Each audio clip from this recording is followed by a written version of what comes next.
Ini adalah mesin diesel kapal. Ini lebih tinggi dari 4 lantai. Bagaimana mesin besar ini bekerja? Ini adalah salah satu silinder mesin. Di dalamnya terdapat sebuah piston. Piston terhubung ke sebuah batang piston. Di bawah batang piston adalah batang penghubung.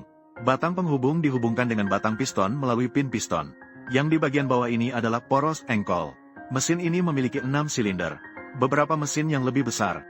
Jumlah silinder bisa mencapai 14. Sekarang kita lihat bagaimana mesin dihidupkan. Di bagian atas silinder ini ada sebuah katup udara. Setelah katup udara dibuka, udara bertekanan tinggi akan dikirim ke dalam silinder. Udara ini akan mendorong piston bergerak ke bawah.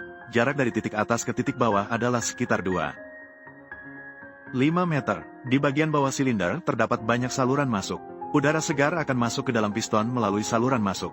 Pada saat ini, piston akan bergerak ke atas dan mengompresi udara segar di dalam silinder. Ini akan membuat suhu udara mencapai lebih dari 500 derajat Celcius. Pada saat ini, injektor bahan bakar di bagian atas silinder akan menyemprotkan diesel dalam bentuk kabut halus ke ruang bakar. Karena suhu penyalaan otomatis diesel berkisar antara 210 hingga 360 derajat Celcius. Jadi setelah diesel masuk, akan segera dinyalakan, sehingga mendorong batang piston bergerak ke bawah. Setelah campuran udara dan bahan bakar terbakar, akan menghasilkan banyak gas buang.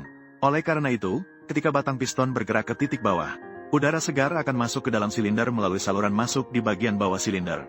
Pada saat ini, katup saluran buang silinder akan terbuka, sehingga gas buang di dalam silinder dapat dikeluarkan melalui saluran buang.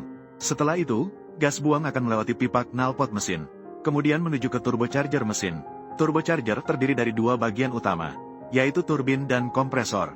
Setelah gas buang masuk ke turbocharger, akan pertama-tama mendorong turbin untuk berputar. Karena turbin dan kompresor terhubung pada sumbu yang sama, maka juga akan menggerakkan kompresor untuk berputar. Saat kompresor berputar, akan memasuki mesin melalui saluran masuk, menghisap sejumlah besar udara segar. Saluran masuk terhubung ke bagian luar kapal, agar udara dapat terus masuk tanpa henti. Karena udara dikompresi oleh kompresor, suhu akan meningkat. Oleh karena itu sebelum dikirim ke mesin, masih perlu mendinginkan melalui intercooler di bawah ini. Suhu setelah didinginkan bisa turun hingga sekitar 40 derajat Celcius. Selanjutnya udara akan melewati sebuah reservoir. Reservoir dapat menghilangkan tetesan air, untuk mencegah mesin mengalami korosi.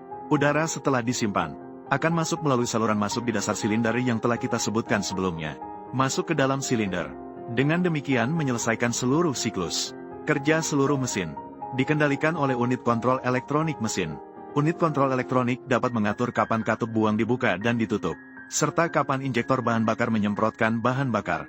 Dengan demikian mengontrol kerja setiap silinder secara akurat. Ini adalah pintu